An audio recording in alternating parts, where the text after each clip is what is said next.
मैं अच्छा हूँ। जय भगवती, जय जय नरसिंह भगवती। देव, जय गुरुदेव। जय गुरुदेव। सर, आज हम काफ़ी सारे टॉपिक्स पर बात करने वाले हैं, लेकिन स्टार्टिंग मैं करना चाहती हूँ थर्ड आई से। जब भी कोई इंसान स्पिरिचुअलिटी में आता है, स्पिरिचुअलिटी की बात करता है, एक गोल रहता ही है कि मुझे ना अपनी थर्ड आई ओपन करनी है। सर, आप बताएंगे कि थर्ड आई ओपन कैसे कर सकता है कोई इंसान, और अगर कर ली तो उससे क्या होगा? सबसे पहले तो ये बात समझो कि हमारे शरीर में चक्र कितने हैं। सप्त चक्र का शरीर है ये। ठीक है, मूलाधार, स्वाधिष्ठान, मणिपुरा, अनाहता, ठीक है, उसके बाद विशुद्धि, फिर थर्ड आई आता है और फिर सहस्त्र चक्र आता है। 7 चक्र हो गए। जब तक आप बेस से शुरू नहीं करोगे, आप डायरेक्ट थर्ड आई पे जाओगे तो वो कहीं ना कहीं आपको इफेक्ट करेगा। गुड परिणाम की जगह बैड परिणाम आने लगेंगे। आप उसकी ऊर्जा झेल नहीं सकते हो। आपको विजन्स अगर दिखने लग गए, आप समझ ही नहीं पा रहे हो ये दिख क्यों रहा है, ठीक है, वो कहीं ना कहीं फिर आपके माइंड पे ज़्यादा असर डालेगा। ठीक है, तो पहले उन्हें बेसिक करने चाहिए। अपने बेसिक चक्र जो मूलाधार है, मूलाधार पे काम करे, फिर स्वाधिष्ठान पे काम करे, फिर मणिपुरा पे काम करे, फिर अनाहत पे काम करे, फिर विशुद्धि पे काम करे, उसके बाद अपना थर्ड आई पे और सरस्त्र पे काम करे। डायरेक्ट आप देखिए, आपने पहली सीढ़ी पे पैर नहीं रखा और आप सीधा 7वीं 6ठी सीढ़ी पे पैर रख रहे हो, तो उसका इफेक्ट कैसा होगा? तो ये चीज़ जानना बहुत ज़रूरी है। और थर्ड आई एक्टिवेट होने के बाद जिनकी एक्टिवेशन हो जाती है थर्ड आई, ठीक है, वो इस लोक से परे देख सकते हैं। हर एक चीज़ का अपना देखो, हमारा मृत्यु लोक है, ठीक है, इस प्रकार अपने दूसरे ग्रह चले जाओ, नव ग्रह हैं जो, उनके अपने अपने रूल्स हैं, है ना, प्लैनेट्स के भी। केतु अपना अलग फल देता है, शनि अपना अलग फल देता है, ठीक है। ऐसे ही पाताल लोक का अपना नियम है, स्वर्ग लोक का अपना नियम है, शिव लोक का अपना नियम है। ऐसे ही ये जो दूसरी दुनिया है हमारे बीच में, इनका अपना अलग नियम है। तो अगर थर्ड आई ओपन कर ली है, तो क्या वो जितनी एंटिटीज़ हैं जिनको हम नॉर्मल आई से नहीं देख सकते, उनसे वो कनेक्ट करने लग जाएगा इंसान? उससे बहुत ज़्यादा हो जाता है। थर्ड आई अच्छा। एक्टिवेशन का अर्थ होता है कि आप अपने भूत को भी देखने में संभव हो जाते हैं, वर्तमान को भी आप समझने लग जाते हैं और भविष्य आपको दिखने लग जाता है। कई बार ऐसा होता है कि लोगों को पहले होने वाली घटनाएं पहले ही दिखने लग जाती हैं, ठीक है, उसका ईस्ट उसे दिखने लग जाता है, ठीक है, आंख बंद करते उसे महसूस होती हैं चीज़ें, ठीक है। और खुली आंखों का वाइब्रेशन इतना तेज नहीं होता है जितना वो त्रिनेत्र का तेज होता है। खुली आंखों से आप उतना देख सकते हो जितनी इसकी देखने की क्षमता है, लेकिन तीसरे नेत्र की वो क्षमता है जो हमारी सोचने की क्षमता से भी ज़्यादा दिखाता है। तो जैसे अभी आपने कहा कि वो भूत भी देख सकते हैं, तो इसका मतलब क्या वो पास्ट लाइफ भी देख सकते हैं अपनी, जो अगर? बिल्कुल देख सकते हैं, लेकिन इसका एक नियम होता है। गुरु समझाता है कि किस तरीके से जाना है। अगर आप पहुंच गए उस चेतना में तो वापसी कैसे आओगे? ओके, मतलब ऐसा भी कई बार होता है कि लोग वहीं फंस चुके हैं। बिल्कुल, कई बार हो जाता है, वो अटक जाते हैं। इसलिए कहा गया है कि इसे ज़्यादा से ज़्यादा आप 15 मिनट तक आप एस्ट्रल ट्रैवल कर सकते हो, नहीं तो वापसी अपनी बॉडी में आना पड़ेगा। ओके। तो जो एस्ट्रल ट्रैवल करना जानता है वो इस चीज़ को समझता है, वो किसी भी जगह किसी भी समय पहुंच सकता है। ओके, तो जैसे अभी आपने कहा वो किसी भी जगह पहुंच सकता है। मैंने एक बुक रीड करी थी, उसमें उन्होंने बताया था कि वो एस्ट्रल ट्रैवल करके वो कैलाश पर्वत उन्होंने देखा। एंड ऐसा नहीं है कि वो सिर्फ इमेजिन कर रहे हैं, वो रियल में कैलाश पर्वत उन्होंने पर गए, वहाँ पे जो साधु थे उनसे मिलकर आए थे एस्ट्रल ट्रैवल करके। एस्ट्रल ट्रैवल जब आप करते हो, कैलाश मानसरोवर की तो यात्रा होती ही है। आप किसी भी ग्रह पे भी जा सकते हो। जो ऊपर हमारे अंतरिक्ष में कुछ सिद्ध योगी महापुरुष हैं, जो सप्त ऋषि में भी हैं, जो कुछ ऐसे ऋषिज हैं जो ज्ञान वहाँ पर ऊपर ध्यान में बैठे हुए हैं सहस्त्र सालों से, ठीक है। आकाशिक रिकॉर्ड्स जो बताए गए हैं वो भी वहीं पर हैं ऊपर, ठीक है। तो वो कैसे पता चलते हैं? जब आप वहाँ ट्रैवल करते हो, नहीं तो आप पता कैसे करोगे? मतलब हम जो ये कैलाश पर्वत हैं या फिर जो आकाशचारी ऋषि मुनि हैं, उनसे भी कनेक्ट कर सकते हैं हम? बिल्कुल कर सकते हो, लेकिन इसके लिए आपके अंदर की जो ऊर्जा है और जो लगन है वो इतनी गहराई से होनी चाहिए कि आप उस अवस्था को प्राप्त कर चुके हो। इसके लिए सबसे ज़रूरी होता है आपके आसन का सिद्ध होना, ठीक है। जब तक आसन सिद्ध नहीं होगा आपकी चेतना अवचेतना कैसे समझ आएगी?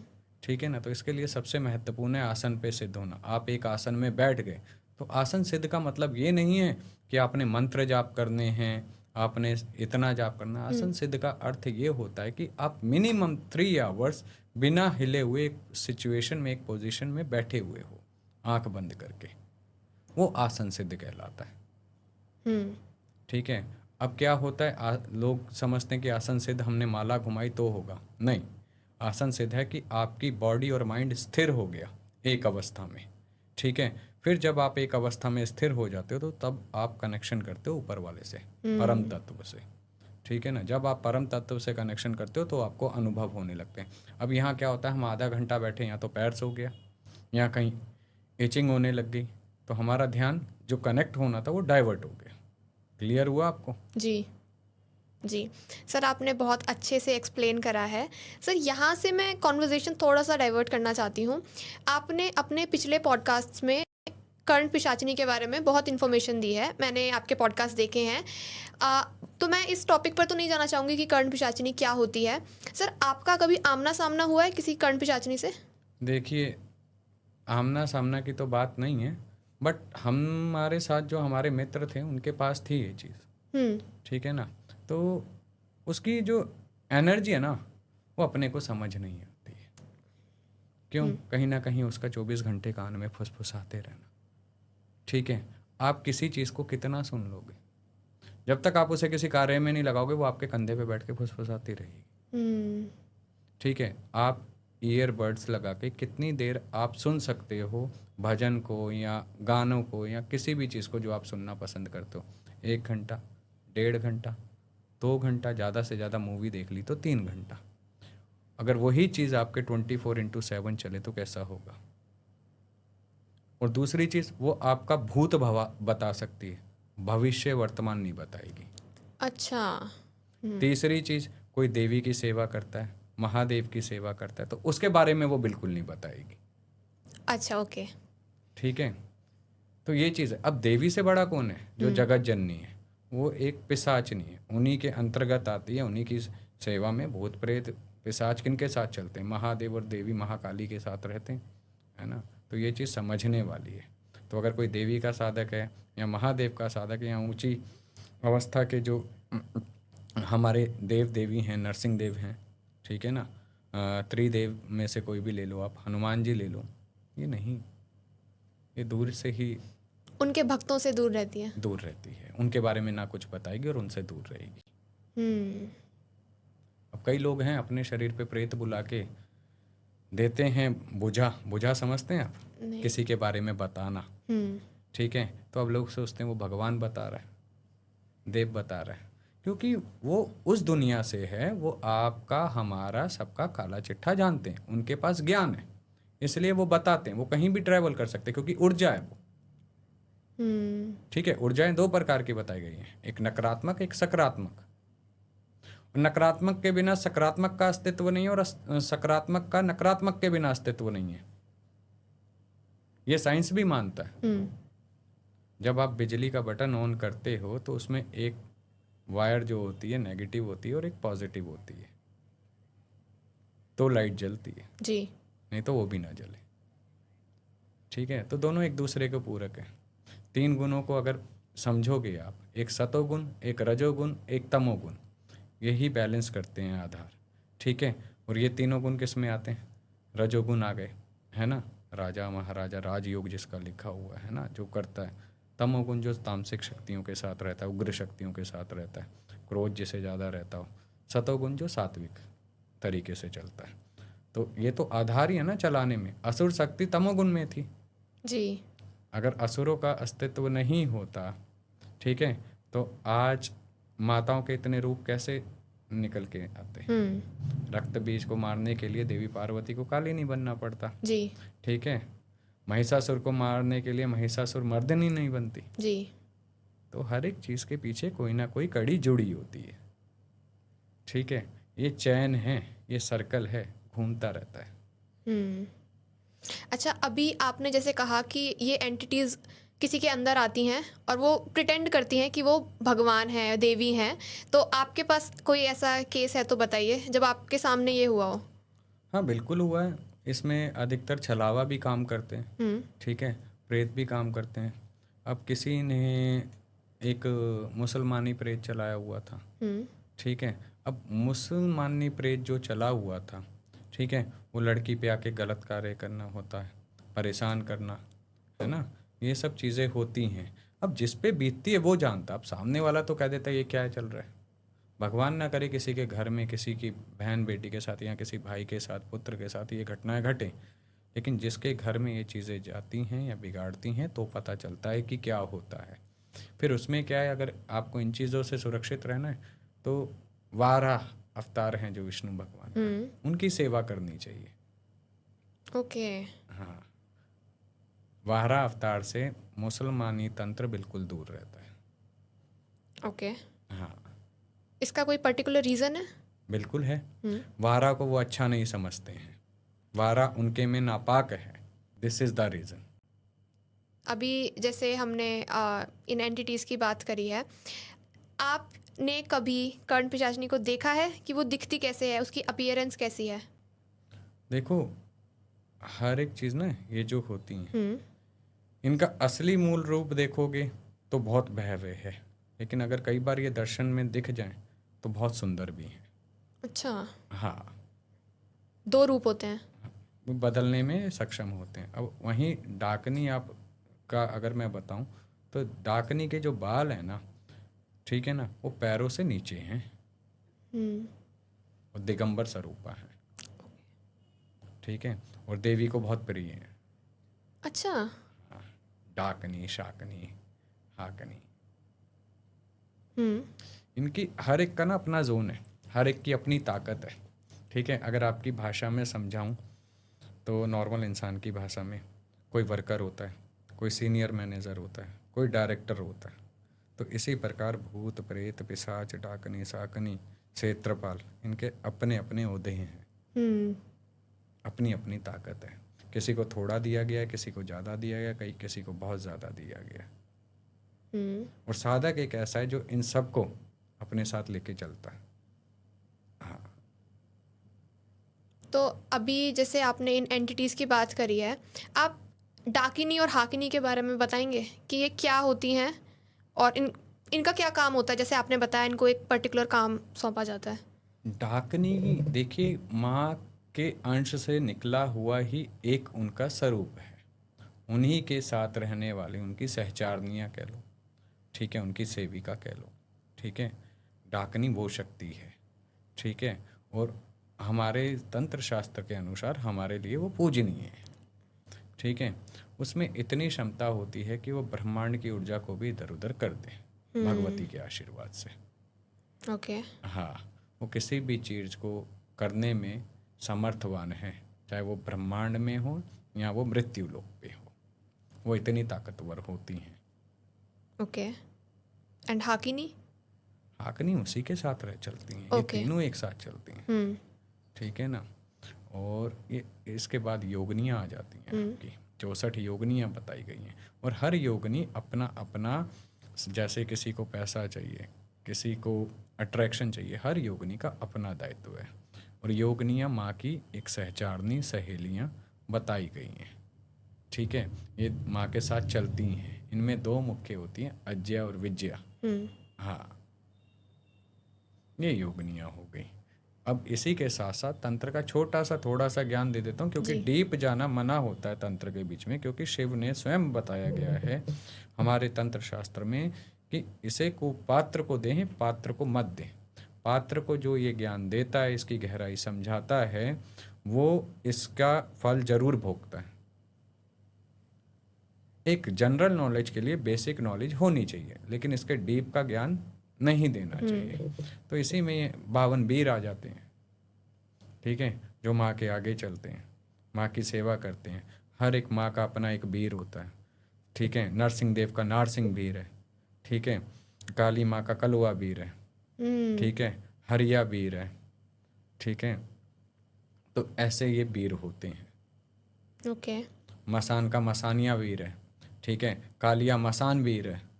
ये अधिकतर लोग इनको वीरों को जो चलाते हैं, ये अधिकतर गलत कार्यों के लिए चलाए जाते हैं, क्योंकि जब इन्हें सिद्ध किया जाता है तो वचन यही लेते हैं, इन्हें भोग प्रसाद पे उतारने के बाद वचन ये लिए जाते हैं, जो कार्य बोलूँगा तू करेगा।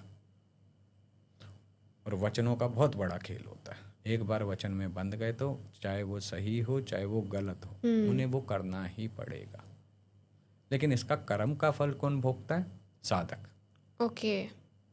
आज मैंने कोई चीज़ सिद्ध कर रखी है या मेरे साथ कोई आशीर्वाद है, मैं उसे सही में चलाऊंगा या गलत में चलाऊंगा, चला तो मैं रहा हूँ, जी। बुद्धि मेरी काम कर रही है। उसे वचन में लेके अगर मैं ज़बरदस्ती कुछ उससे गलत करवा रहा हूँ और वो कर रहा है, तो वो अपना रास्ता ढूंढेगा भी आपसे निकलने का, ठीक है, और आपको फंसाएगा भी कहीं। ओके।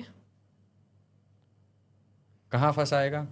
अब कोई उससे बड़ी एंटिटी लेके बैठा है, वो उसके वहाँ फंसा देगा। आप गलती से उधर की तरफ चलाओगे, वो उसे बांध के फ्री कर देगा। ओके। तो वो वहाँ से मुक्त हो गया ना, क्योंकि ये एंटिटियाँ भी नहीं चाहती गलत में चले।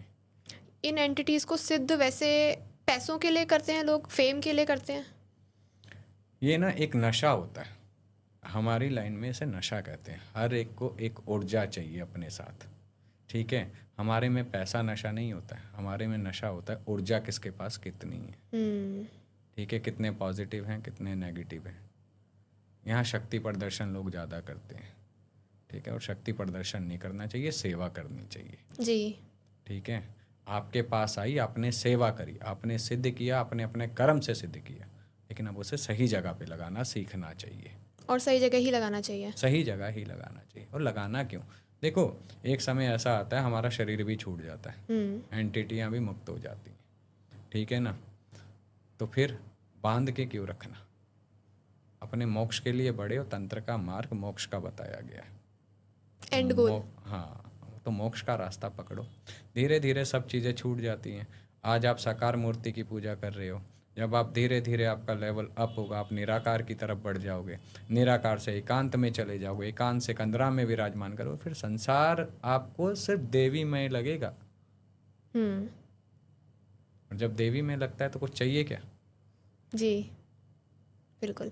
अच्छा, जैसे अभी हमने इतनी सारी एंटिटीज़ की बात करी है, बागेश्वर धाम के जो धीरेन्द्र कृष्ण शास्त्री जी हैं, वो काफ़ी लोग बोलते हैं कि उनके पास कोई एक एंटिटी है, उन्होंने सिद्ध कर रखी है, वो उनको बताती है। आपकी राय जानना चाहती हूँ मैं। आपको क्या लगता है क्या एंटिटी है? फिर मैं आपको जवाब दूंगा इसका। मुझे तो लगता है उनके ऊपर हनुमान जी की कृपा है, एंड वो बताते हैं। हाँ, जी। उनके दादा गुरु की उस स्थान पे समाधि है, ठीक है ना, दादा गुरु का आशीर्वाद है, ठीक है। हनुमान जी की कृपा तो साथ में है ही, सीताराम की कृपा भी है, लेकिन उन्होंने अच्छे के लिए किया, चीज़ों को अच्छा किया, है ना, लोगों को एक मार्ग दिया, है ना। तो वहाँ पर जो भी चीज़ है जो आप सोचते हैं वो कृपा है, आशीर्वाद है।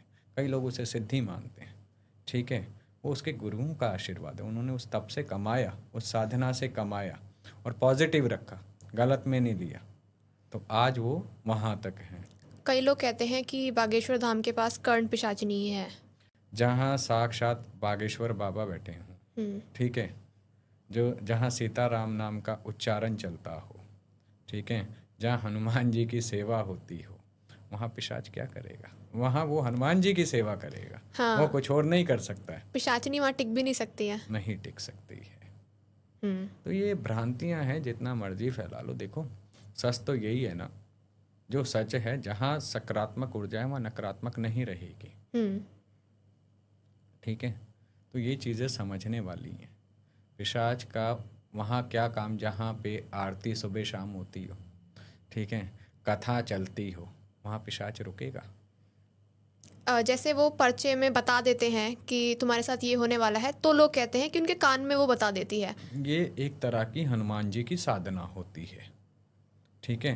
हनुमान जी की ये साधना करने के बाद इसके ये अनुभव आते हैं, ठीक है। तो ये हनुमान जी की कृपा से प्राप्त होता है, ये कोई पिशाच विशाच नहीं बताता। ये हमारे तंत्र शास्त्र के हिसाब से ये हनुमान जी की साधना है। आप कह रहे हैं उन्होंने हनुमान जी की ही साधना कर रखी है? जी, उनको देखकर लगता भी है कि उनके ऊपर हनुमान जी की ही कृपा है। जी। अष्ट सिद्धि नव निधि के दाता, जी। तो कौन है वो? हनुमान जी। सर अब मैं आपसे कुछ पितृपक्ष के क्वेश्चंस पूछना चाहती हूँ क्योंकि अभी श्राद्ध भी शुरू होने वाले हैं। सबसे पहला सवाल ये है कि अगर हमारे सपनों में हमारे पितृ आते हैं और वो भोजन मांगते हैं तो क्या वो कुछ बोलने की कोशिश कर रहे हैं? इसका अर्थ ये है कि आपने पितरों की ना तो अमावस पूजी और ना आपने उनका पितृपक्ष जैसे आ रहे हैं उसकी सेवा करी, ना उनका तर्पण किया। ठीक है, तो वो इसलिए आके संकेत देते हैं कि आपकी ये गलतियां हैं, आप इन गलतियों को सुधारो।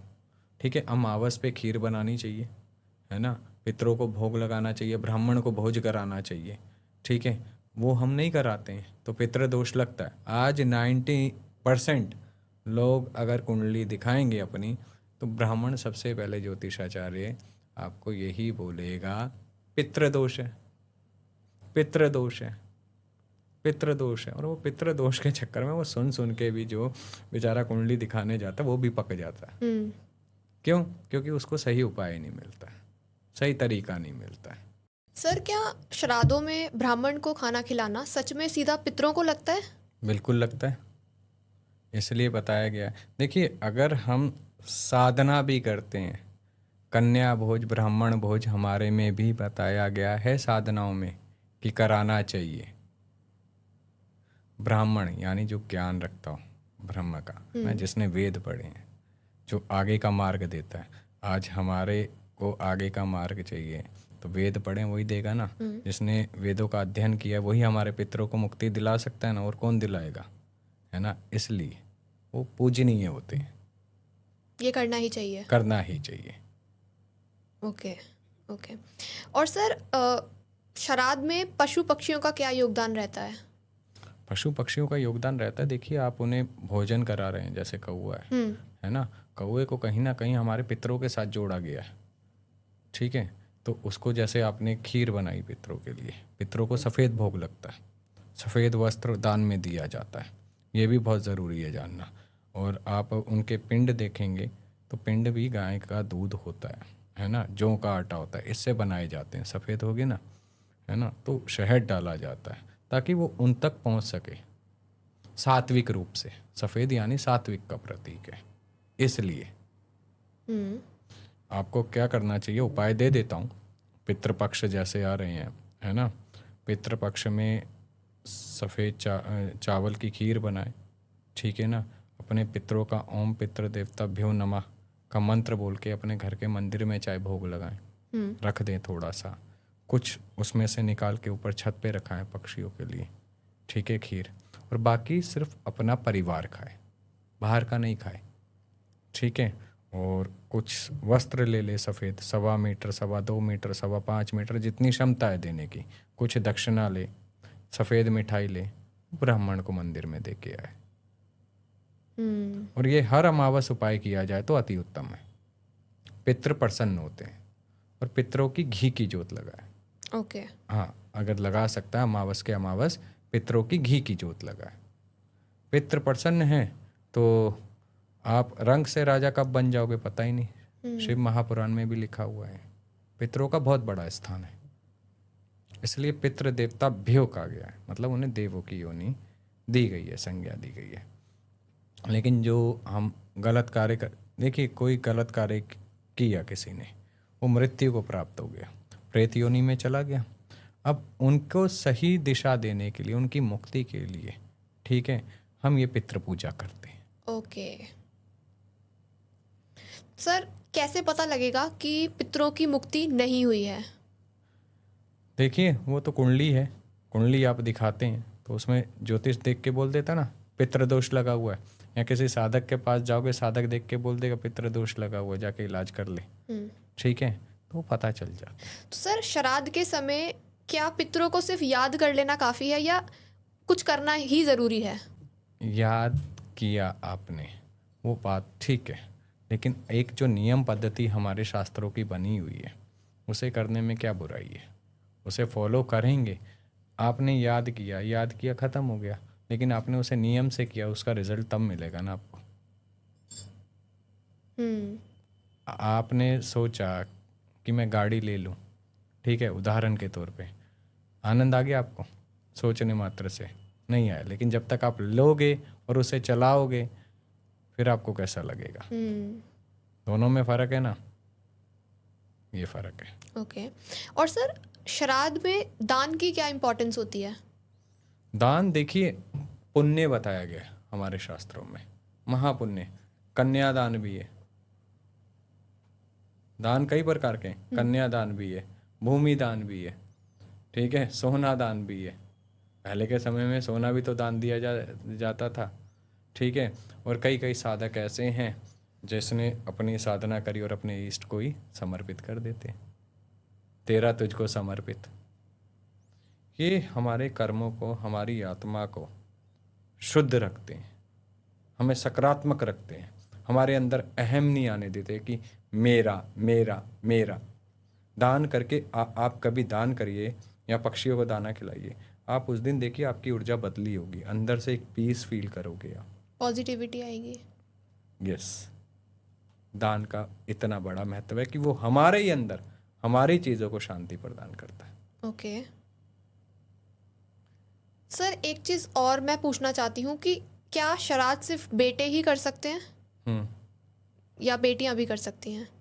बेटे का ही अधिकार होता है। बेटियां देखिए कन्यादान होके चली जाती हैं, ठीक है, तो उसका जो मायका है वो छूट जाता है, वहाँ से संबंध खत्म हो जाते हैं, क्योंकि आपने वहाँ पर देवों को, देवियों को साक्षी मान के, अग्निदेव को साक्षी मान के 7 वचनों में फेरे लिए हैं, अग्नि के फेरे लिए हैं, जो अग्निदेव हमारे 5 तत्वों में माने गए हैं, जिन्हें स्वर्गलोक में स्थान प्राप्त है इंद्रलोक देव के साथ, ठीक है। आपने तो वो कन्या दान की जाती है, इसलिए कन्यादानम बताया गया, ठीक है। जब दान दे दी कन्या तो वो चीज़ उसकी रही नहीं, तो वो नाता वहाँ से पूरा छूट गया, तो वो मायके का कुछ भी करने में असमर्थ है, उसका गोत्र भी फिर उसके ससुराल का लगेगा, ठीक है। उसके जो भी संस्कार हैं ससुराल वाले वो ही चलेंगे। जी, अभी हमने हनुमान जी की बात करी है, ऐसे ही जो और देवी देवता हैं उनके बीज मंत्र होते हैं, स्पेशली जैसे हमारे 10 महाविद्या हैं। बहुत सारे लोग होते हैं वो इंटरनेट में देख लेते हैं, यूट्यूब में देख लेते हैं और मज़े मज़े में वो मंत्र बोल देते हैं, उनके जो बीज मंत्र होते हैं। तो आप बताएंगे अगर कोई मज़े मज़े में ऐसे पढ़ता है तो उसके साथ क्या होगा, और अगर कोई रियल केस हो तो उसके बारे में भी बताइए। इसका रियल केस बिल्कुल है। देखिए, एक लड़का था 27-28 साल का, यूट्यूब पे साधना देखी और जो विधि बताई उसने उस साधना को उठाया और बैठ गया। रात्रि में 11 बजे के बाद सरसों के तेल का दिया लगाना, उसमें 2 लौंग डालना, ठीक है, अपना जो यंत्र बनाना है, मंडल जिसे कहते हैं हम लोग, वो बनाया, ठीक है। उसके बाद माला का उच्चारण करना, जाप करना, उसने एक भाव से उस चीज़ को करना शुरू कर दिया। जब करना शुरू कर दिया, ना तो गुरु हैं ना पूर्ण ज्ञान था, तो वो चीज़ें उसे दिखने लग गई। अब जब दिखने लग गई तो वो उन चीज़ों से इतना परेशान हो गया कि वो उसको कहीं ना कहीं डिस्टर्ब करने लग गई। उसका माइंड जो सकारात्मक जगह पे काम करना था वो काम करना बंद कर गया, ठीक है। और जब बोलने लगा तो वो डर डर के बोलने लगा, हकलाते हुए, जो जैसे मैं आज एकदम अच्छे से बात कर रहा हूँ, आपको उत्तर दे रहा हूँ, वो ऐसे बात करने लगा, मेरे को ऐसा दिख रहा। वो डर इतना बैठ गया कि वो उससे उभर नहीं पाया। तो इनका कहीं ना कहीं ज्ञान होना ज़रूरी है। तंत्र अपने में वो रहस्य में है कि जो अपने अंदर असीम ब्रह्मांड की ऊर्जाओं को छुपा के बैठा है, ठीक है। कौन सी तार को छेड़ के आप कौन से बटन को ऑन कर देते हो ये आपको नहीं पता है, और उसका इफेक्ट क्या होता है, कहीं ना कहीं आपको उसका हर्जाना किसी ना किसी रूप में दिया जाता है। अब तो इतना, पहले के समय में अगर आप देखोगे, अगर आप समझोगे साधनाओं के क्षेत्र को, तो पहले के समय में यहाँ तक होता था कि व्यक्ति ऑन द स्पॉट साधना करते हुए अपना देह भी त्याग देते थे, गलती हो जाती थी तो, ठीक है। आपने मंडल तोड़ा नहीं, घेरा तोड़ा नहीं, आप मृत्यु को प्राप्त हुए नहीं। इसलिए तंत्र को 2 धारी तलवार के या कहा गया है कि अगर आपको उस पर चलना है तो बहुत संभल के पैर रखना होगा। आपने गलती करी नहीं कि आप सीधा उसका दंड भुगतोगे, उसमें माफ़ी नहीं है। और सबसे बड़ी बात यह है कि आज का जो युवा पीड़ित है वो तंत्र को देख के बहुत ज़्यादा आकर्षित हो रहा है कि हमें तंत्र में आना है, हमें साधनाएं करनी है। साधना 1 जन्म 2 जन्म का खेल नहीं होता है। साधना कई कल्पों से चलती हैं हम्म, और हर एक को गुरु धारण करने पड़ते हैं। आपको विद्या का ज्ञान लेना है, विद्या जाननी है, तो जब हम स्कूल जाते हैं तब भी हम मास्टर बनाते हैं, टीचर बनाते हैं, गुरु बनाते हैं। आप तो वो रहस्य जानने जा रहे हो जो ब्रह्मांड को लेके बैठा है, ठीक है। और उसमें अगर आप गलती करोगे तो हर्जाना देना पड़ेगा। जी। तो ये तंत्र सबके लिए नहीं है। मैं तो सबको एक ही बात कहता हूँ, भक्ति करो, तंत्र में मत आओ। तंत्र में आओगे नुकसान कहीं ना कहीं आपको एक समय पे हो जाएगा। तंत्र आपकी ज़िंदगी आपसे मांगता है। हम्म, ज़िंदगी कैसे मांगता है? आपका परिवार छूटेगा, आपके अपने छूटेंगे, आपका मोह छूटेगा, ठीक है। आपको कोई चीज़ पसंद नहीं आने लगेगी, ठीक है। आपको कोई कुछ बोलेगा तो वो ऊर्जा यहाँ बैठी रहेगी, और कब आप कुछ बोलोगे और सामने वाले का गलत होगा, ठीक है।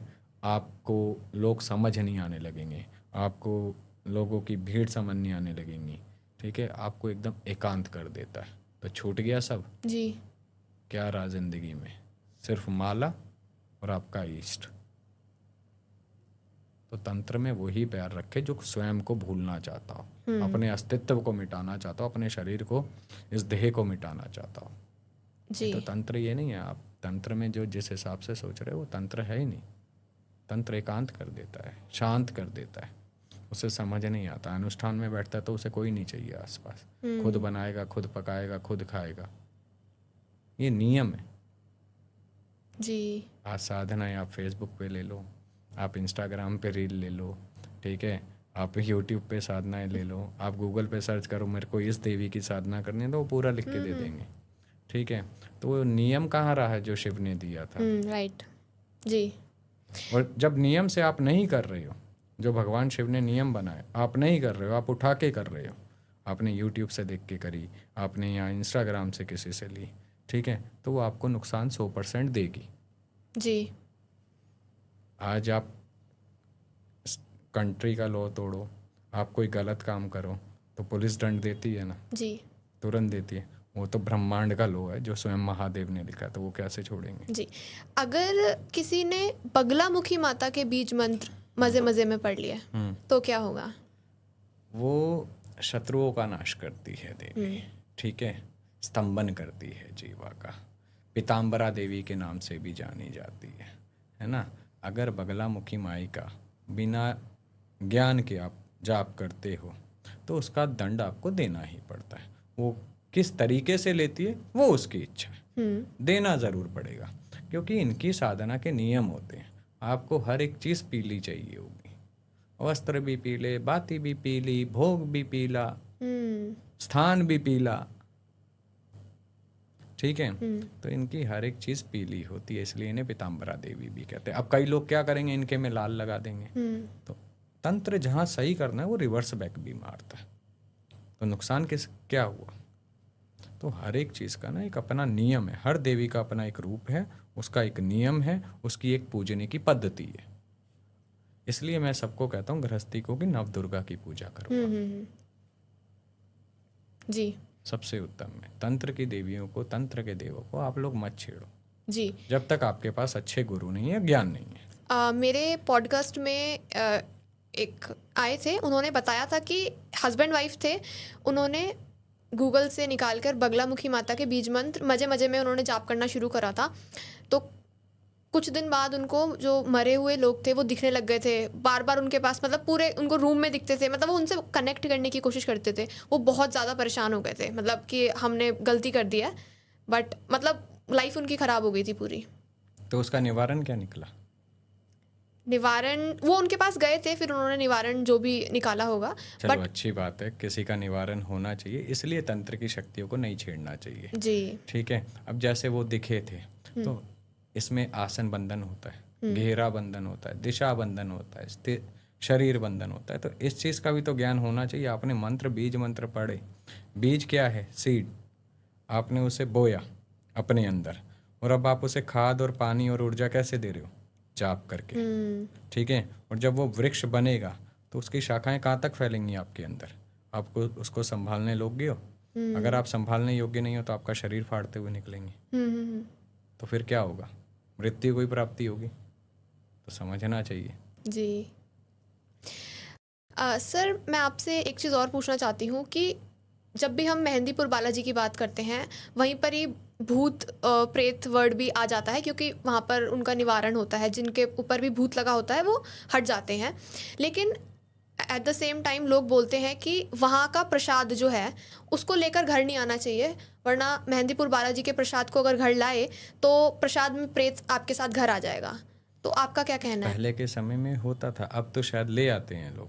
पहले के समय में प्रसाद लाना मना ही था, अभी भी वैसे नहीं लाते हैं मोस्टली। नहीं लाने हैं, है ना। और दूसरी चीज़ क्या है कि अगर देखिए आपके साथ किसी के भी साथ कोई गलत नेगेटिव ऊर्जा है, हैवी ऊर्जा है, जब आप बालाजी महाराज के क्षेत्र में ही आगमन करेंगे ना तो वहीं से पीछे हट जाती है, उसे आभास हो जाता है मोस्टली। अच्छा। हाँ, और जो जिन्हें आभास नहीं होता है, जो जिद्दी प्रकार की होती हैं, फिर उन्हें वहाँ बांधा जाता है। वो इतनी बड़ी शक्ति है बालाजी सरकार। और वहाँ ये हकीकत है, वहाँ प्रेतों का बहुत अच्छा निवारण होता है बालाजी की कृपा से। कई लोग ठीक होके भी आए हैं, ऐसा नहीं है। तो प्रसाद लाना चाहिए वापस या नहीं? नहीं लाना चाहिए, नहीं लाना चाहिए। नहीं। आप उनकी बाउंड्री क्रॉस करोगे। कई आपको अनुभव बता देते हैं, एक स्टोरी सुन लीजिए। जी। कुछ व्यक्ति थे, उनके घर में किसी सदस्य पे कोई दिक्कत थी, एक परिवार पे। तो उन्हें किसी ने भेजा था कि आप वहाँ बताओ। अभी ये हमें किसी ने बताया था, जो हमसे मिलने आया था, उनके घर में ही दिक्कत थी। तो अब तो वैसे ही मिलने आए थे, हमसे कोई काम नहीं था। तो जब उनके दिक्कत थी तो वो कह रहे हम बालाजी सरकार गए थे मेहंदीपुर। मैंने कहा बहुत अच्छी बात है। तो मैंने कहा क्या हुआ? कह रहे जब इसे लेके जा रहे थे तो रास्ते में इसे पता चल गया था, और इसने मतलब इतना हल्ला किया, गाड़ी में टिकने से मना कर दिया। हाँ, और कह रहे जब इसने हाथ चलाए तो हमारा यहाँ से फटा, यहाँ से फटा, टाके भी दिखाए उसने। ठीक है, कह रहे बड़ी मुश्किल से लेके गए थे। उसको पहले ही पता लग गया था कि वहाँ तो मार पड़ने वाली है। हाँ, कई बार क्या होता है, आप किसी चौकी दरबार में गए या कहीं जाते हो, आप अपना इलाज करवाने जाते हो, किसी के पास नेगेटिविटी एंटिटी होती है ना। आप देखिएगा जब वो जाते हैं तो शरीर में कुछ नहीं होता, सामने वाला कह देता है ही नहीं। कई बार वो चीज़ें इतनी शानी होती है वो जाती नहीं है। राइट। तो ये भी एक कारण होता है। कई बार क्या होता है, ये चीज़ें घर में रह जाती हैं, कोई मिट्टी दोष में होता है ना, तो ये चीज़ें वहाँ से आ जाती हैं। अच्छा, मेहंदीपुर बालाजी में पीछे मुड़ के नहीं देखना चाहिए, ये सच है? बिल्कुल सही बात है। वैसे तो पीछे मुड़ के पहले के समय में गांव देहात में भी मना था। ठीक है ना। दोपहर के समय में घर से निकलना भी गांव देहात में मना था। ठीक है, आप शमशान के आगे से निकलना मना था उस समय। ठीक है, 3 आवाज़ पढ़ने पे पीछे नहीं देखना चाहिए, 4थी आवाज़ पे देखना चाहिए। तो कई चीज़ें हैं पहले के देखिए पहले के चाहे हमारे बड़े बुजुर्ग ज़्यादा पढ़े लिखे नहीं थे, लेकिन जो उनका अनुभव और ज्ञान था ना वो अता था। उनका ज्ञान अता था, उनके ज्ञान की सीमा नहीं थी। आज जितना हम जानते हैं, ठीक है, जितना हम समझते हैं, उससे ज़्यादा तो आज हमारे बड़े बुजुर्ग जानते हैं। अच्छा, इसका रीज़न क्या है कि पीछे मुड़ के नहीं देखना है मेहंदीपुर बालाजी की अगर हम बात करें? देखिए कारण ये होता है कि जब आप पीछे मुड़ के देखते हो, वो कौन आवाज़ मार रहा है? भूत हो सकता है, प्रेत हो सकता है, ठीक है ना, वो भी तो हो सकता है। अगर जैसे ही आपने पीछे मुड़ के देखा, वो आपके साथ हो लिया। ओके। अच्छा, मैंने ये भी सुना है कि वहाँ पर नाम लेकर भी नहीं पुकारना चाहिए। हाँ, क्योंकि वो कह रहे थे कि उसी फॉर एग्जांपल अगर किसी का नाम रोहित है और रोहित नाम की आत्मा अगर वहाँ घूम रही है और उन्होंने रोहित बोला तो वो आत्मा हमारे साथ लग जाती है। नहीं ऐसा नहीं है, ठीक है, बिल्कुल ऐसा नहीं है। अब किसी को बुलाना है, आप या तो आप अपने ईष्ट पे भरोसा रखो, है ना। तो अब आपको कोई बुलाना चाहेगा, आपकी माता जी बुलाना चाहेंगे तो नाम से ही बुलाएंगे ना, जी जी, है ना। लेकिन अगर वो बंधी हुई है, परेशान है, लेकिन पीछे मुड़ के का अगर कोई आवाज़ मारता है तो वो नहीं देखना चाहिए। आप नाम से बुला लो, है ना। आप ओए करोगे तो 50 लोग देखेंगे, ओए करोगे तो 50 प्रेत नहीं देखेंगे। जी जी जी जी बात को समझ गए तो फिर 50 आ जाएंगे जी। एक लॉजिकली बात तो ये है जी। अभी जैसे हमने हनुमान जी की बात करी है, एक और हनुमान जी का रूप है जो आई थिंक काफ़ी लोगों को नहीं पता है, मरगट के हनुमान जी। मैं इसके बारे में जानना चाहती हूँ। मरगट या हनुमान जी, मरगट यानी मसान, शमशान, वो वहाँ के हनुमान है, उग्र हैं वो। कालिया हनुमान के नाम से भी जाने जाते हैं। ठीक है, इनकी सेवा में कौन रहता है, इनके चरणों में कौन रहता है?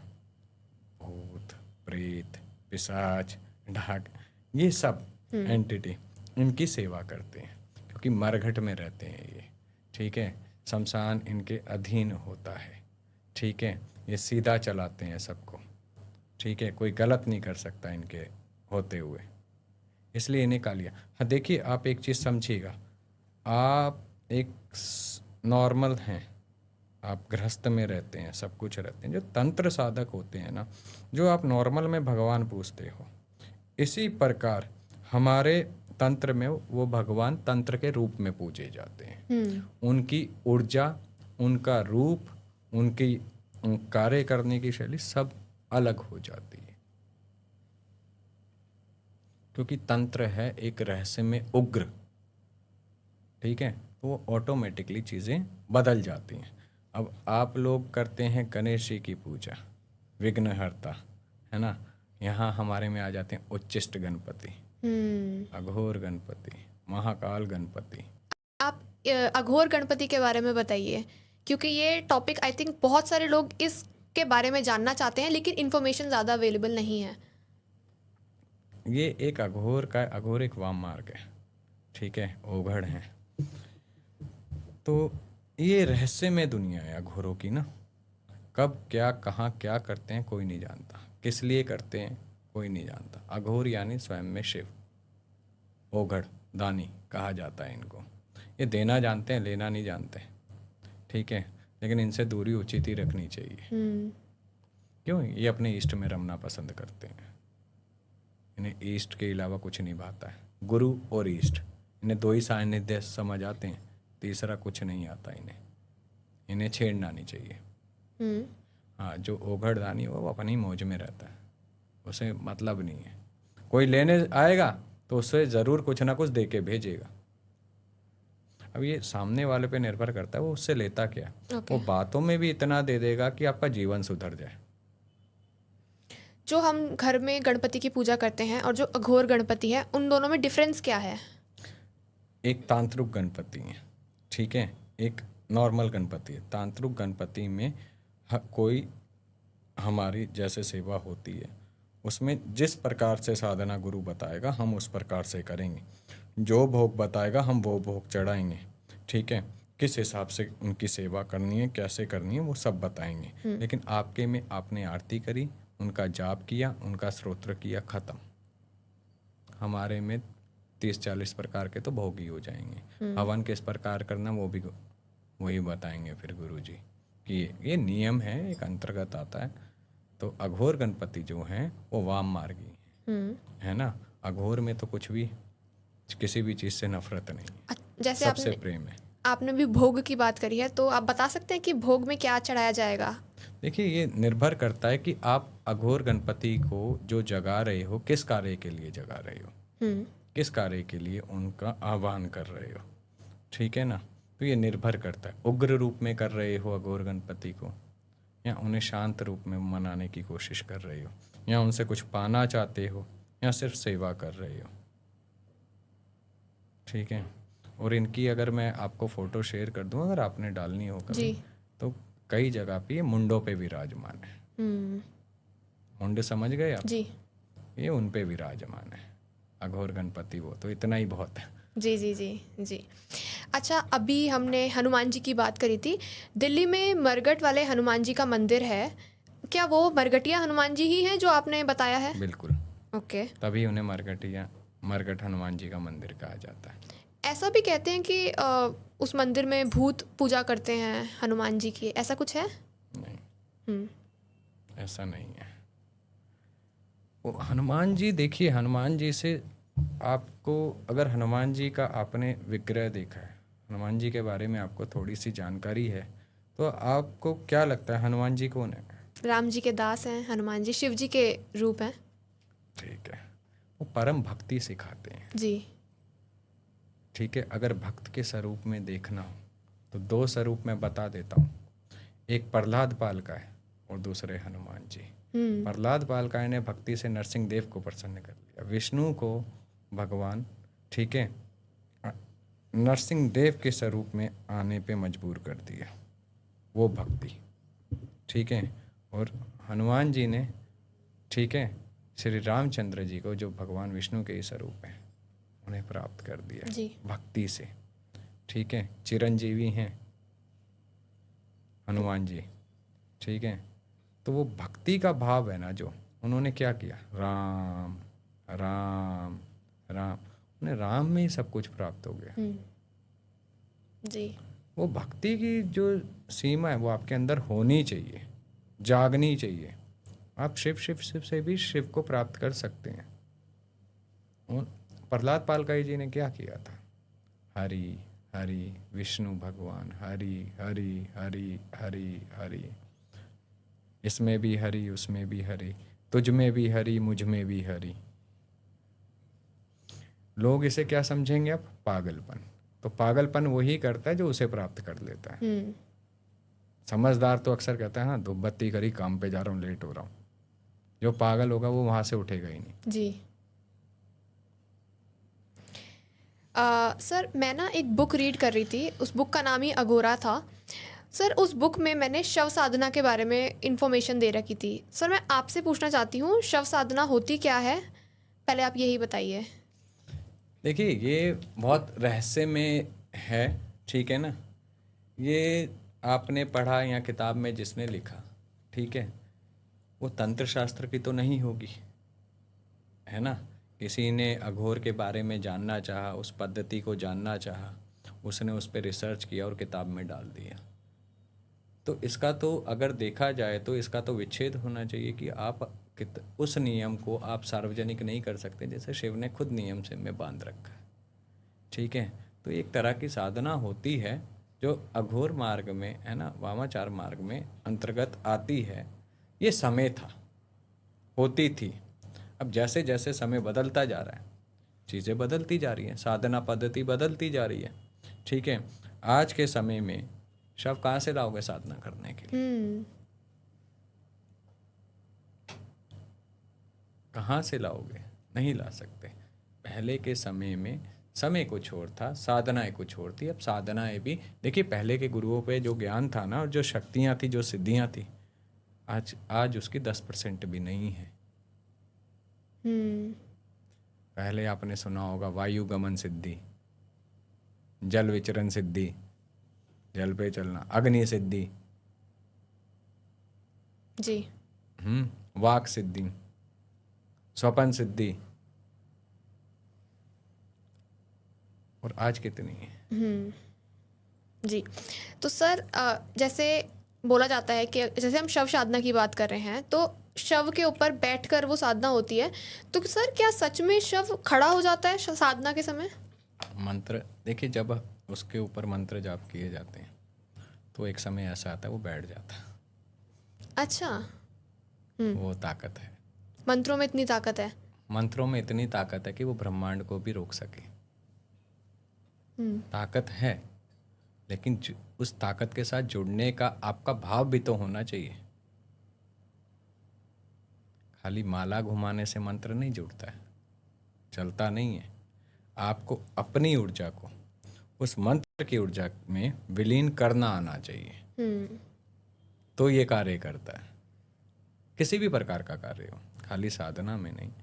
आपको शांति चाहिए तो शांति मिलेगी, आपको पैसा चाहिए, पैसा मिलेगा, आपको ज्ञान चाहिए, ज्ञान मिलेगा। लेकिन उस ऊर्जा के साथ, मंत्र की ऊर्जा के साथ आपकी ऊर्जा का विलीन होना बहुत ज़रूरी है। मंत्र तो कोई भी पढ़ता है, आप भी करते होंगे सुबह उठ के। जी। तो सर ये जैसे शव साधना की ही बात है, ये करी क्यों जाती है, इसका एंड गोल क्या है? एक तो देखिए, जो शव है उसको भी मोक्ष की प्राप्ति देने के लिए, अघोर में इतनी ताकत होती है, अवघड़ में इतनी ताकत होती है, वो किसी को भी मोक्ष की प्राप्ति के लिए सहायता कर सकता है, पहली चीज़। दूसरी चीज़, अपनी सिद्धियों के लिए, अपनी ऊर्जा को और चरम पे ले जाने के लिए, परम तत्व को पाने के लिए। ओघड़ और अघोर क्या है, पहले ये समझो। जिससे समाज घृणा करता है ना, वो उससे प्रेम करता है। जो समाज के दायरे में नहीं आता है, वो उस दायरे को पार करता है।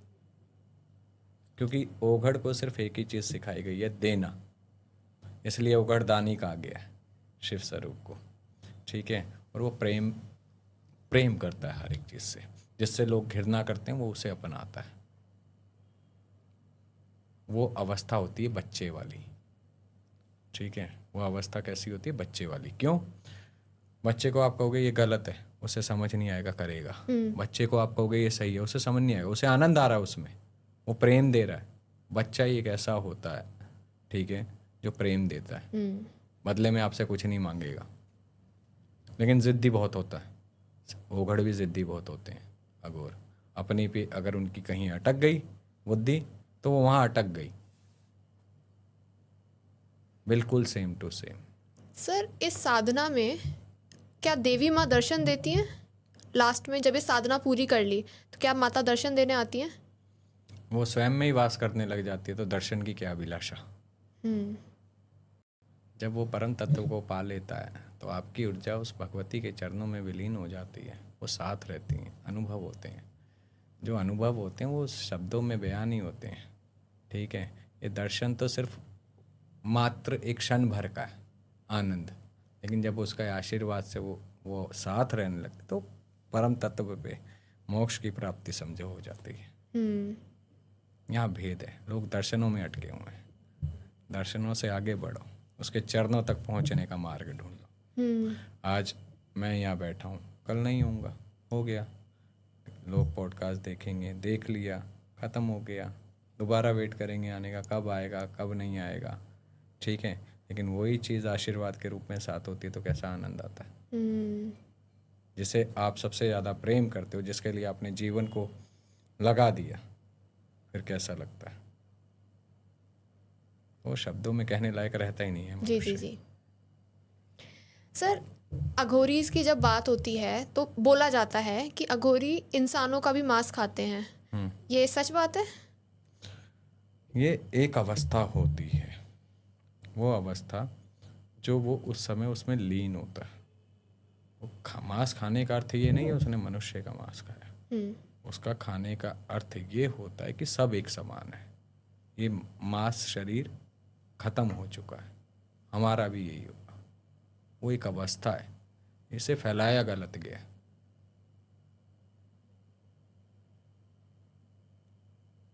मतलब वो खाते हैं, ओके। उसमें मतलब वो ये नहीं करते कि ये इंसान का मांस है, या तो घृणा शब्द उनकी उससे हट अघोर जाता है। मल मूत्र से भी घृणा नहीं करता है। उसे बदबू खुशबू में कोई फर्क नहीं पता होता है, सब एक समान है उसके लिए। वो अघोर, उसके लिए सत्य सिर्फ एक ही है, शिव शक्ति। उसके लिए परम सत्य एक ही, भस्म। भस्म लगाने का अर्थ ये होता है शरीर पे कि वो हर रोज उस चीज़ को याद करता है कि हमने भी एक दिन इसी में जाना है। वो अपने सत्य को अपनी आंखों से देखता है। भस्म का अर्थ ये नहीं होता है कि हम किसी को डरा रहे हैं, हम किसी को बता रहे हैं। वो स्वयं की चेतना को जागृत रखता है कि हम भी ऐसे ही एक दिन पड़े होंगे। Okay okay. सर जब हम एंटिटीज़ की बात करते हैं तो एक टर्म आता है कच्चा कलवा। सर मुझे खुद भी इसके बारे में कोई इतनी पता नहीं है, आप बताएंगे क्या है? कच्चा कलवा एक बच्चा होता है, ठीक है, जो अल्प आयु में देह त्याग गया और हमारे सनातन संस्कार के हिसाब से, सनातन धर्म के हिसाब से बच्चों को जलाया नहीं जाता, ठीक है। उस शव को गाड़ा जाता है, यही है जी, ठीक है। तो ये कच्चा कलवा वही बच्चे को तांत्रिक बनाते हैं जो सिद्ध होते हैं। ओके। तांत्रिक इनको सिद्ध करते हैं। तो ये वो कच्चा कलवा बनते हैं, सबसे खतरनाक होते हैं तंत्र में। ओके। सबसे खतरनाक, इसका रीज़न?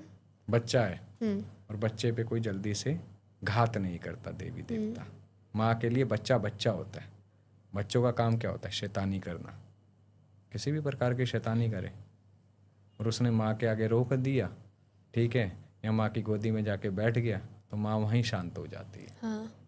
तो कौन रोकेगा बच्चों को? इसलिए इन्हें सबसे खतरनाक कहा जाता है। Okay, okay. आप कोई रियल केस बताएंगे आपका इस एंटिटी के साथ कुछ? ऐसा मेरा कोई इसके साथ रियल केस तो नहीं है, बट जिनके सानिध्य में हम रहे थे, हम्म। ठीक है, हमने इनके दर्शन जरूर करे थे, इतना अच्छा। कहूँगा। कि दिखने में कैसे होते हैं ये? वो था रक्ती कलवा, ओके। रक्त में पूरा सना हुआ। तो इन्हें कई प्रकार के कच्चा कलवा, रक्ती कलवा, मसानी कलवा, ठीक है, कई प्रकार के होते हैं। वो रक्ती कलवा था, पूरा रक्त में सना रहता था। मतलब उसे देख के भी हम भी कई बार कहते थे इतना भयंकर, महाराज जी कहाँ लेके चलते रहते हो इसको, ओके। मैं इसे दूर ही रखा करूँ थोड़ा सा। दिखने में काफ़ी डरावने होते हैं। बहुत डरावना होता है। आप किसी चीज़ को पूरा रक्त में लिपटे हुए देखोगे कैसा लगेगा? कमज़ोर दिल वाला तो बेचारा, वैसे ही। तो ये वो चीज़ है। ओके। सर, जब हमने मूवीज़ में काफ़ी देखा है ये चीज़ कि जब भी ब्लैक मैजिक की बात होती है तो एक वुडू डॉल बना दी जाती है और उसको पिन मारी जाती है, और जिस इंसान की वो डॉल होती है उसको वहाँ पर पेन होता है। ये सच में होता है? वुडो ये आया कहाँ से? ये अफ्रीकन चलन था, ठीक है, ग्रामीण विद्या है वहाँ की, ठीक है। और जो करते हैं वो भी किसी न किसी रूप में जो ग्रामीण देवी को पूजते हैं वो, ठीक है। और ये बहुत ख़तरनाक होता है। अभी तो इतना अच्छे से इसके बारे में कोई नहीं जानता है, ज़्यादा जानकारी नहीं है, बहुत कम लोग करते हैं, ठीक है। लेकिन अब कोई अपने तरीके से ही करता है। लेकिन वुडो जो पर्टिकुलर वुडो होता था, ठीक है, उसमें फ़ोटो को लगाना अंदर, ठीक है, साथ में मांस रखना, ठीक है, साथ में वस्त्र रखना, बाल रखना, कई चीज़ें होती थी। फिर उसे बांधा जाता था मंत्रों के द्वारा, ठीक है। तो जिस पर्टिकुलर हिस्से पे वो सुई लगती थी उसे वहीं पेन होता। ओके। बहुत भयंकर रहता है। कोई रियल केस बताएंगे आप काले जादू का जिसमें ऐसा ही करा हो किसी के साथ? कई बार होता है, ठीक है। अभी हमारे पास कोई आया था तो बात हो रही थी, तब उनका कुछ अटकी हुई थी चीज़ें, तो उनकी चीज़ों को लेके गार्ड रखा था मसान में, ठीक है, ग्रंथ गाड़ना जैसे कहते हैं। आपकी एक ग्रंथ बना दी गई, पोटली बनाई, गड्ढा खोदा, शमशान में जो भी पेड़ होगा उसके नीचे दबा दी जाएगी, जड़ के अंदर। फिर उसका आनंद लो। फिर वो बेचारा पूरी ज़िंदगी, क्योंकि ये जल्दी से पकड़ में नहीं आती है, परेशान घूमेगा। ये चीज़ें होती हैं, इसलिए कहते हैं सावधानी हमेशा रखनी चाहिए। हर सनातनी को अपने इष्ट, अपने कुल की सेवा करते रहना चाहिए। नियमित 2 टाइम जोत बत्ती लगाते रहना चाहिए। अपने ग्रहों को प्रबल रखना चाहिए। जिनके ग्रह प्रबल होते हैं उन पे तंत्र जल्दी काम नहीं करता। और दूसरी चीज़ सबसे विशेष, ठीक है, तंत्र शास्त्र के अनुसार अपनी कुंडली भी हर एक को नहीं दिखानी चाहिए। अगर वो आपकी ग्रहों की चाल जानता है तो जब आपका कोई ग्रह वीक होगा तो वो आपको पलटेगा सामने वाला। ओके। और वैसे ये बहुत महत्वपूर्ण जानकारी है, मैं पहली बार दी बात हुई तो, कि अपनी कुंडली एक अच्छे पंडित को हमेशा रखें, ज्योतिषाचार्य को रखें जो आपका एक पर्टिकुलर फैमिली से जुड़ा हुआ हो। चेंज नहीं करने चाहिए बार बार आपको, और हर समय भी कुंडली नहीं दिखानी चाहिए। ओके। सर, मेरे पॉडकास्ट में उन्होंने बताया था कि एक इंसान की गुड़िया बनाई गई थी, उसके ऊपर शहद डालते थे एंड देन चींटियाँ उसके ऊपर दौड़ाते थे, तो जो इंसान है उसको बहुत परेशानी, उसको लगता था पूरे शरीर में उसकी चींटियाँ। हाँ, होता है, बिल्कुल होता है ये, ठीक है। इसमें आटे की गुड़िया भी बनाई जाती है, ठीक है, आटे की गुड़िया बनाई जाएगी, ठीक है। उसके अंदर 25 प्रकार की चीज़ें भरेंगे, ठीक है, जैसे भूत दाना, प्रेत दाना, जिन्नात दाना, ठीक है। ये आज तक मैंने नहीं बोला, चलो आज मैं बता रहा हूँ। ये चीज़ें भी भरी जाती है ताकि वो उसकी सोल वीक होती रहे, ठीक है, वो मेंटली डिस्टर्ब होने लग जाए। लेकिन मैं एक ही चीज़ जानता हूँ, अगर मैं गलत कर रहा हूँ, मैंने किसी के लिए गलत किया, गलत सोचा, आज नहीं, कल नहीं, परसों नहीं, इस जन्म में नहीं, तो तो अगले जन्म में इसका खामियाजा मैं ज़रूर भरूंगा, राइट। चाहे मैंने जितना मंत्र जाप किया हो, मैं भरूंगा और 100% भरूंगा। ओके। तो बचाएगा कौन? मेरा कर्म मुझे बचाएगा। आज आपके पॉडकास्ट से एक और चीज़ कहता हूँ, कभी नहीं कहा, कुछ चीज़ें नहीं हैं। आप पैसा साथ ले जा सकते हो? नहीं। नहीं ले जा सकते। अगर मैं उसे साथ ले जाने का रास्ता दे दूँ आज, ओके। आप पैसे को इन कैश कर सकते हो, साथ ले जा सकते हो। आपके पास उदाहरण के तौर पे 100 रुपये हैं, उसमें से 20 रुपये आपने अच्छे कर्म में लगा दिए ना, पक्षियों को दाना दे दिया, या किसी ज़रूरतमंद की हेल्प कर दी, या किसी ने भंडारा करवाते हैं, तो अच्छे कर्म इन कैश होके साथ जाते हैं। जी। तो पैसे को कैश करने का भी तरीका होता है, साथ ले जाने का भी तरीका है। आपने उसे सही कर्मों में लगाया है तो आपका कर्म आपके साथ जाएगा। जी। जी। सर, जैसे अभी हमने ब्लैक मैजिक की बात करी है, सर आप ये बताएंगे कि एक इंसान के ऊपर ब्लैक मैजिक हो रखा है, इसके क्या लक्षण हैं? इसके लक्षण मैंने पहले भी कई बार बताए हैं, ठीक है, मैं फिर बता देता हूँ कि डॉक्टरी रिपोर्ट जब कराते हैं नॉर्मल आएगी, ठीक है, लेकिन बीमारियां शरीर से नहीं जाएंगी, ठीक है। गुस्सा हर समय रहेगा, सुनना पसंद नहीं करेगा सामने वाले की बातों को, आंख मिला के बहुत कम बात करेगा, ठीक है, और कहीं ना कहीं उसे एक अजीब सी स्मेल आसपास आती रहेगी। उसे ऐसा लगेगा कोई पास से गुजरा है या कोई साथ में खड़ा है। और कईयों को तो ऐसा भी महसूस होगा कि उनकी चेस्ट पे कोई बैठा हुआ है, कोई गला दबाने की कोशिश कर रहा है, और कईयों के थाई पे नील के निशान पड़ जाएंगे, ठीक है। तो ये सारे लक्षण होते हैं। ओके। नीचे पैरों में दर्द रहना, ठीक है, और पेट एकदम टाइट रहेगा कई बार, लेकिन डॉक्टरी जब रिपोर्ट करवाएंगे आप, वो एकदम नॉर्मल आएगी। ओके। ओके। तो इसको इसी तरीके से पकड़ा जाता है, ठीक है। नॉर्मल इंसान के लिए। ओके। सर, हमने एंटिटीज़ की बात करी है, एक और टर्म आता है ब्रह्म राक्षस। मैं आपसे सीधा यही पूछूंगी कि आपका कोई एक्सपीरियंस है, अगर आपका आमना सामना हुआ हो, आपने बात करी हो, या आपका कोई भी एक्सपीरियंस? इसकी मैं एक स्टोरी पहले बता चुका हूँ। मेरा अपना आमना सामना नहीं हुआ है, ठीक है, बट जिसका हुआ था, जिसके साथ था, उसका रात को ही कॉल आया था मेरे पास। ओके। ठीक है, एक लड़का था, पुणे में जॉब करता था, वो जिस घर में रहता था उस घर में था, ठीक है, वो उस घर में था। अब वो क्या करता था, वो जिस दिन पीता था उस दिन उसे बहुत मारता था, लिटरली मारता था, गालों पे उंगलियों के निशान, सब कुछ, मतलब वो पूरे दिन, मतलब फिर उसने पीनी जैसे ही छोड़ी, वो पूजा के कमरे से बाहर नहीं निकलता था, वहाँ अपने आप को जोत लगा के बैठा रहता था। तो रात्रि में एक दिन उसकी खूब, उसने फिर पार्टी चल रही थी बर्थडे की, अच्छे से क्लास लगाई थी, तो फिर हमने उसे रास्ता दिया, ऐसे ऐसे निकल, ऐसे ऐसे निकल, और दोबारा पुणे की तरफ देखियो मत। वो नहीं हटता। इसे यहाँ हम लोग ब्रह्म राक्षस के नाम से जानते हैं। आप महाराष्ट्र में जाओ, मुंजा के नाम से जाना जाता है। ओके। ठीक है, इन्हें काबू में रखने के लिए एक वेद छड़ी आती है, वेद छड़ी आती है, हम लाए नहीं तो दिखा देते, तो उनसे ये बहुत डरते हैं। अच्छा सर, मैंने ये सुना है कि ब्रह्म राक्षस सबसे ज़्यादा शक्तिशाली एंटिटीज़ हैं, जितनी भी एंटिटीज़ हैं, भूत प्रेत जितने भी हैं, सबसे टॉप पर ब्रह्म राक्षस होते हैं। बहुत पावरफुल है, ऐसा नहीं है, बहुत पावरफुल है। अच्छा, इनसे भी पावरफुल हैं? इनसे भी पावरफुल हैं। ओके। योगनियाँ हैं, ठीक है, डाकनी हैं, लेकिन ये भी अपने में बहुत ताकतवर होता है।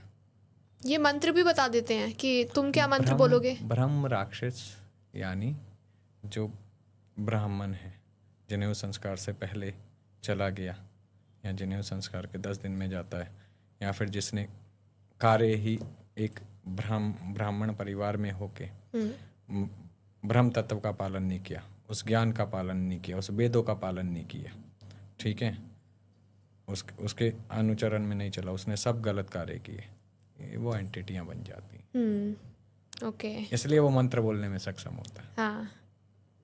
जी। अच्छा सर, एक और एंटिटी है, वो बोलते हैं कि वो इतनी पावरफुल है कि वो कुछ भी लाने में सक्षम होती है, 1.5 फुटिया बोलते हैं आई थिंक। ये आजकल बहुत चल रहा है। सबसे पहले हमने इसका बताया था 1.5 फुटिया का, अगर आपने सुना हो हमारा पॉडकास्ट, तो वो उस पॉडकास्ट से इतना 1.5 फुटिया चला कि इसकी साधनाएं भी होने लगी जो साधना होती नहीं। ठीक है, कि 1.5 फुटिया 24 घंटे में सिद्ध करो। ठीक है, अच्छा, लोग ये भी कर रहे हैं। हाँ ये भी करने लग गए हैं। इसकी कोई साधना नहीं होती है, पाताल की एंटिटी है।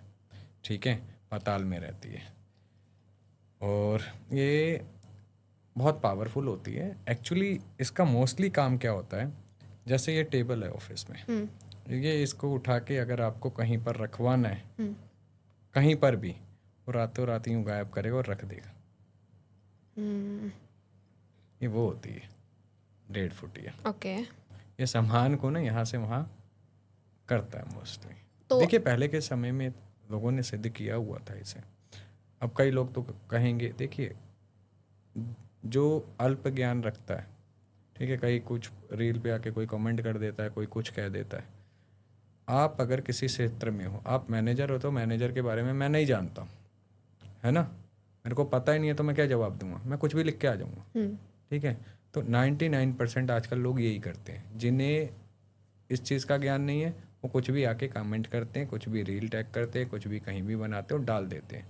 लेकिन उन मूर्खों को इतना समझ आना चाहिए कि अगर हम कुछ शब्दों का उच्चारण भी कर रहे हैं ना, कुछ लिख भी रहे हैं, तो वो कर्म का हिस्सा है, कहीं ना कहीं भुगत के तुम्हारे ऊपर आएगा। इसलिए वाणी को भी बड़ा नियंत्रण में रख के बोलना चाहिए। जी, जैसे आपने कहा वो कोई भी सामान उठाकर कहीं भी रख सकते हैं, तो अगर उनसे पैसों की डिमांड की जाए 1.5 फुटिया, वो भी कहीं से भी लाकर आपको दे देगा? आप बताएंगे, चीज़ बताएंगे यहाँ इतना है, वो कर देता है। ओके। पहले करता था। तो सर 1.5 फुटिया का पॉलिटिक्स में भी यूज़ होता है? इसका तो पता नहीं कि पॉलिटिक्स में यूज़ होता है या नहीं, बट पहले के समय में इसका उपयोग ऐसे किया जाता था, सामान इधर से उधर करना। ठीक है, ये हड्डी के स्वरूप में भी मिलता था। ठीक है, ये 2 स्वरूपों में पाया जाता, दूसरा मैं नहीं बताऊंगा। ओके। हाँ, कारण क्या है कि फिर वो ज़्यादा हो जाएगा, फिर कोई ना कोई पॉडकास्ट में आके फिर वही चलाएगा। जी। ठीक है ना, तो ये आगे बढ़ जाती हैं। कुछ चीज़ें मैं इसलिए नहीं बोलता हूँ क्योंकि वो चीज़ें आगे फिर बढ़ने लगती हैं और फिर वो नियम का खंडन होता है। सर जैसे अगर हम सिर्फ 1.5 फुटिया की बात ना करें, वैसे क्या इन इविल एंटिटीज़ का पॉलिटिक्स में यूज़ होता है?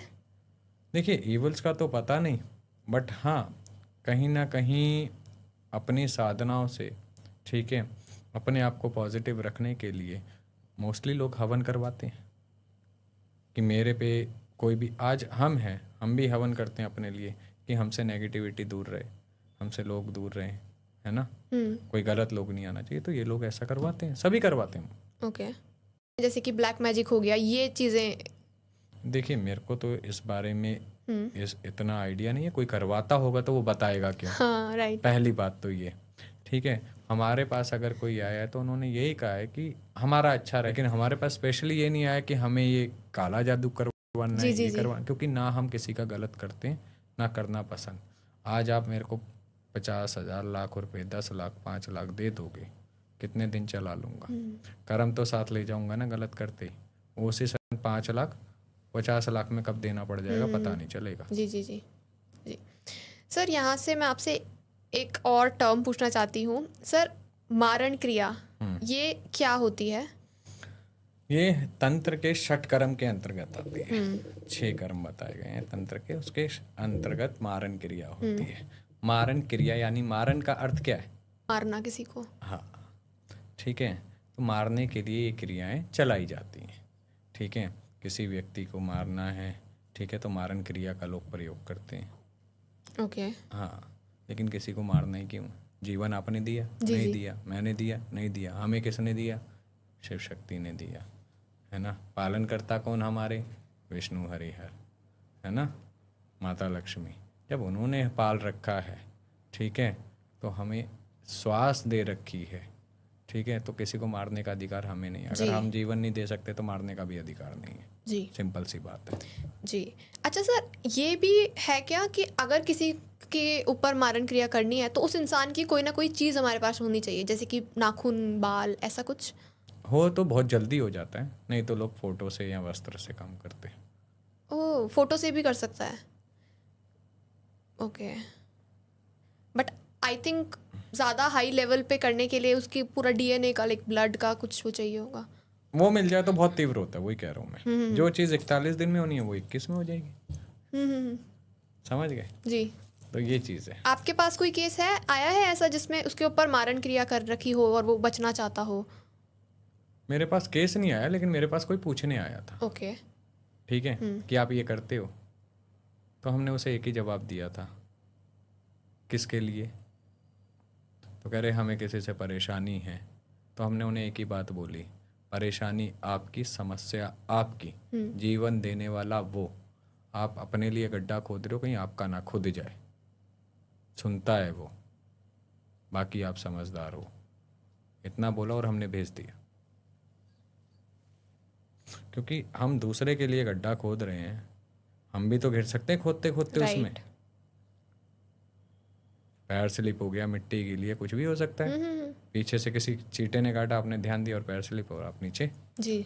फिर तो गड्ढा नहीं खोदना चाहिए गलत में, सही में खोदो ताकि गिरो भी तो आप वापसी आ जाओ। राइट। सर, एक मुस्लिम एंटिटी है, जिन बोलते हैं, जिन, जिन्नात। सर, आप बताएंगे ये क्या होता है? देखिए, इनमें जिन, जिन्नात, ठीक है, जिन जो होगा वो अच्छा होगा। उसमें एक जिन होता है जाफर, वो अच्छा है, वो कभी किसी का बुरा नहीं करता है। बाकी जो जिन गलत करते हैं वो जिन नहीं होते हैं, वो खबीज होते हैं। ओह, ओके। ठीक है, जिन बुरा नहीं करता है, ये खबीज बुरा करते हैं। ठीक है, और ये बहुत गलत एंटिटी होती हैं। ये जब किसी पे लगाए जाते हैं, चलाए जाते हैं, अगर स्पेशली ये फीमेल्स के साथ जोड़े जाएं तो ये फीमेल्स का यौन शोषण करते हैं। ठीक है, जो बहुत ही गलत है। ठीक है, तो इनसे बचने के लिए सबसे अच्छा उपाय होता है विष्णु भगवान का वाराही अवतार। आप उसकी सेवा करो, है ना। कभी जिन जिन्नात आसपास तो क्या आपके क्षेत्र में भी प्रवेश नहीं करेंगे। जी। आपने देखा है कभी इन एंटिटीज़ को सर, इस पर्टिकुलर एंटिटी को? आपको इन्हें देखना है तो मैं रास्ता भी बता देता हूँ। ठीक है, कोई मस्जिद हो, पुरानी हो, टूटी हुई हो, वहाँ कोई नमाज ना पढ़ने जाता हो, लेकिन वहाँ फिर भी कोई बैठ के नमाज पढ़ रहा हो, तो समझ जाना वो जिन्न है। ओके। अभी हमने जैसे इतने सारे डार्क एंटिटीज़ की बात कर ली है, मैं आपसे ये पूछना चाहती हूँ कि जब हम हनुमान जी की बात करते हैं तो भूतों की बात भी होती है। सर, कोई रियल एक्सपीरियंस बताएंगे जिसमें हनुमान जी वर्सेस कोई डार्क एंटिटी हो, एंड देन आप बताएं कि ये हुआ एंड देन हनुमान जी ने बचाया है?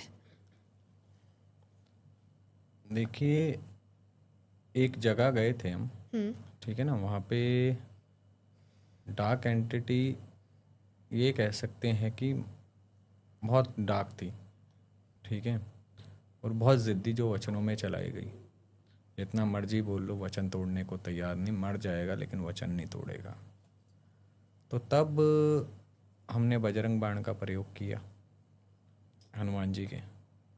ठीक है, वो बजरंग बाण का प्रयोग हवन करते रहे, और जैसे हम 5 लोग थे, ठीक है, 4 लोग पढ़ रहे हैं बजरंग बाण, एक हवन कर रहा है, और वो चारों पानी में उंगली घुमाते हुए बजरंग बाण पढ़ते जा रहे थे, पढ़ते जा रहे थे, पढ़ते 11,000 जाप करना था। ठीक है, और 11,000 हवन की आहुति थी। और जैसे ही वो पानी पिलाया गया, जो उसे उल्टियाँ लगी हैं, क्योंकि शरीर जब बैठता है वो 2 स्थान पे बैठता है प्रेत शरीर में, नाभि में बैठ जाएगा, पेट में, ठीक है, या नीचे के हिस्से में बैठता है। जब उसे पिलाया गया तो पानी क्या है, हमारे शरीर में 70% वैसे ही जल है, तो पानी सारी नसों में फैलता है। और जब उसे जलन हुई और जब वो निकला है, तब उसने मुंह खोला है कि मैं वचन तोड़ता हूँ और मैं जाऊँगा, रास्ता बता रहा हूँ। मतलब कितना भी शक्तिशाली प्रेत है, हनुमान जी के आगे वो देखिए, हार मान जाएगा। अगर आपने सच को पूज रखा है, सच को मानते हैं, तो कोई भी परेशान करने वाली बुरी शक्ति ज़्यादा टाइम नहीं टिकती। बस रास्ता ढूंढना आना चाहिए। और देखिए, दूसरी बात यह है कि सबका अपना कर्म का एक फल होता है, जिसको जिस समय ठीक होना है, प्रकृति और नियति उसका रास्ता बना देगी। जी। ठीक है ना। कई लोग काफ़ी समय से परेशान हैं, उनका रास्ता नहीं बन पाता है। क्यों नहीं बन पाता? कि प्रकृति नियति उस रास्ते पे अभी खोल नहीं पाई है, वो कर्म फल काटना भोगना बाकी रह गया है। तो हमेशा भगवान से यही प्रार्थना करता हूँ मैं भी, कि जिनके भी जो कर्म फल हैं जल्दी से कटे और इन चीज़ों से उन्हें छुटकारा मिले। ठीक है, और जो भी कर्म है वो काट के जाओ तो अच्छा है, नहीं तो अगले जन्म में उसे आप कैरी करके साथ चलोगे ही चलोगे। जी, लोगों को अपनी कुंडलिनी जागृत करनी होती है और आजकल तो बहुत कोर्सेज चल रहे हैं इसके कि आप आइए 7 डेज़ के कोर्स हैं, आपकी कुंडलिनी जागृत हो जाएगी। सर आप बताइए, इतना इजी होता है और ये कैसे जागृत होती है? कुंडलिनी क्या है पहले तो ये समझो, और वो सोई कब थी जो जागृत करनी है। अगर आप श्वास ले रहे हो तो ईड़ा पिंगला सुषुम्ना 3 नाड़ियाँ मुख्य बताई गई हैं। जी। श्वास ले रहे हो, चंद्र और सूर्य नाड़ी भी कहा गया है इसे। ठीक है, तो जो श्वास ले रहे हो यही तो कुंडलिनी है। अगर कुंडलिनी परा आदि शक्ति है, अगर वो ही रुक जाए, श्वास ही रुक जाए, शिव शक्ति है एक तरह से, तो क्या होगा? वो तो ऑलरेडी जागृत है, लेकिन उस पे मोह माया काम क्रोध लोभ की परत जमी हुई है। ठीक है, आज सबकी कुंडलिनी आप कहते हो जागृत है, ठीक है, तो उनका लोभ क्यों नहीं छूटता है या मोह क्यों नहीं छूटता है? ठीक है, सब में वही है। कुंडलिनी जागृत होने के बाद उसका ईष्ट का वास हो जाता है उसके अंदर, और जब ईष्ट का वास हो जाता है तो ईष्ट उसे सब कुछ देता है, उसे किसी के पास जाने की ज़रूरत नहीं पड़ती, मांगने की ज़रूरत नहीं पड़ती। वो कुंडलिनी शक्ति है। कुंडलिनी हमारे नाभि में विराजमान होती है और शिव हमारे सहस्त्र में विराजमान होते हैं। तो कुंडलिनी को जो बताया गया कि ऊर्जा को ऊपर उठाओ, यानी शक्ति को ऊपर उठाओ और शिव से मिलवाओ, जहाँ जाके सहस्त्र एक हो जाता है, शिव शक्ति एक हो जाते हैं, वो कुंडलिनी है। तो इसकी कोई प्रोसेस रहती है? बिल्कुल रहती है। आपको पहले तो आसनों का ज्ञान होना चाहिए, उसके बाद आपको स्वर ज्ञान होना चाहिए, उसके बाद आपको श्वासों का ज्ञान होना चाहिए, उसके बाद आपको बीज मंत्रों का चक्रों का ज्ञान होना चाहिए, उसके बाद कुंडलिनी का प्रोसेस होता है। ओके।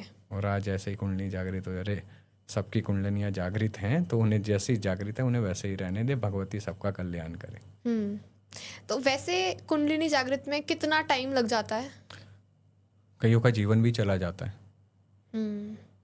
इतना मुश्किल है? ओके। कुंडलिनी जागृत होने का मतलब है आप साधारण इंसान नहीं है, आप देवतुल्य हो जाते हैं। तो ये भ्रम थोड़ा सा निकाल दिया आज। जी जी। सर अगर किसी का श्राद्ध किसी वजह से छूट जाए तो उसका क्या प्रायश्चित हो सकता है?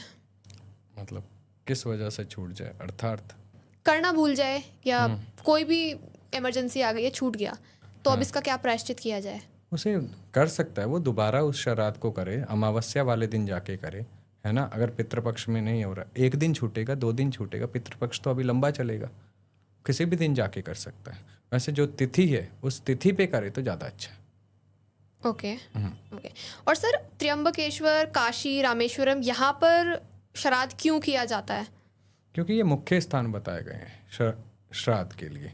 गया भी जिसमें से एक मुख्य है, हरिद्वार भी एक मुख्य है ना, रामेश्वरम भी है ना। ये मुख्य स्थान है जहाँ उन्हें वाराणसी है जैसे मोक्ष का द्वार बताया गया, मोक्षदायिनी बताया गया, वहाँ का तो गंगा जल भी नहीं लाया जाता है ना।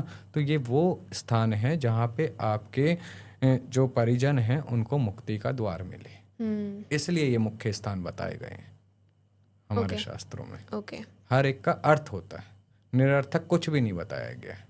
ठीक है, गया में भी ठीक है, हरिद्वार मोक्षदायिनी गंगा कौन लाए थे? राजा भगीरथ तपस्या करके।